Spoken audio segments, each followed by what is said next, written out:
제주 지역 의료 체계 문제와 개선 방안을 짚어보는 신년 기획 주목해 순서입니다.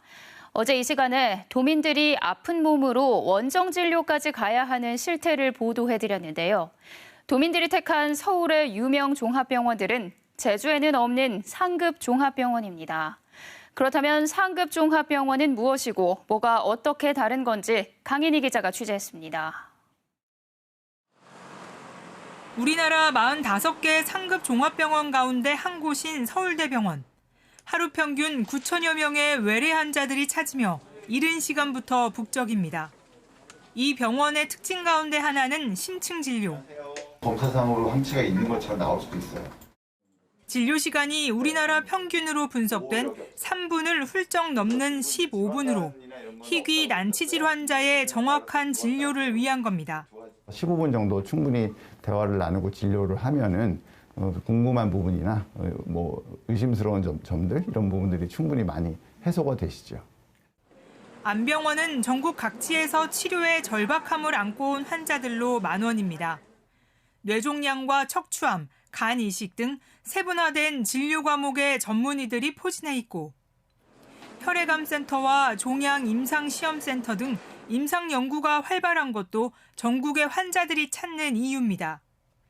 의사 1명이 맞는 입원 환자는 2.9명, 간호사 1명당 입원 환자도 1명이 채 되지 않아 세심한 진료로 이어집니다. 선생님에 대한 믿음 이런 게 있어서 의료진도 잘 하시고 이러니까 늘 다니는 거죠.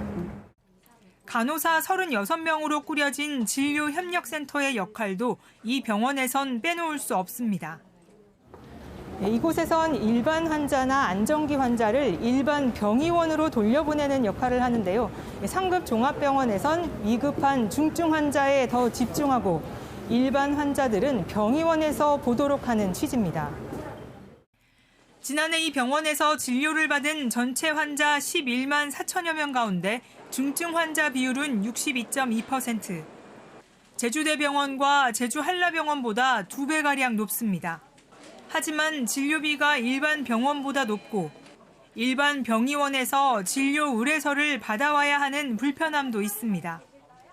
환자를 끌어모으는 역할이 아니라 그 환자들을 잘 볼 수 있는 시스템을 만들어주고 그중에서 이제 고난도 또는 위중증 이런 것들은 상급 종합병원에서 말하자면 뒤에서 백업을 해준다. 이제 이런 개념으로 의료 체계를 선순환 구조로 만드는 역할을 하는 게 상급 종합병원의 진정한 역할입니다. 전문 인력과 최신 장비 그리고 공공성까지 모두 갖춰야 하는 상급 종합병원. 의료 체계 개선이 절실한 제주에도 반드시 필요하다는 목소리가 설득력을 얻고 있습니다. KBS 뉴스 강인희입니다.